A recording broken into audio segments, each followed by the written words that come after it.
Hello guys welcome back to my YouTube channel. स्वागत छ तपाईहरुले मेरो युट्युब च्यानलमा। सो आज हामी यो भिडियोमा जिदौसी, तादौसी, भौक्वते फर्म प्लस इमास र भौक्वते फर्म प्लस आर्य हिसाबले अथवा मैले बुझाउन सक्ने हिसाबले चाहिँ आज म तपाईहरुलाई चाहिँ ती ग्रामरहरुको बारेमा सिकाउने छु। हामी जिदौसीलाई हेरौं।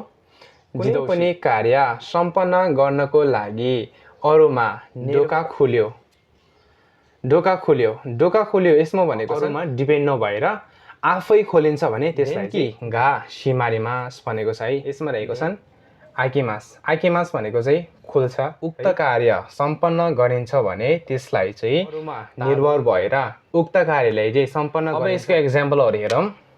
वातासी वा दोआ ओ आइकेमास है। म चाहिँ ढोका खोल्छु भनेको सम्पन्न भएको कार्यले वर्तमान समयमा पनि भौक्वते फर्म प्लस इमासको अगाडि चाहिँ हामीले कुन चाहिँ राख्नु पर्यो त? अब तपाईहरुले अगाडिदेखि देखिराख्नु भएको होला यो कोठाहरु चाहिँ के कस्तो ज्यालो हो भन्देखि दुई तीन जना केटाहरु चाहिँ अब ग्राउन्डमा चाहिँ के रहेछ त भन्देखि फुटिरहेको ज्यालको अथवा बलले त हान्यो है। त्यो ज्याल फुट्यो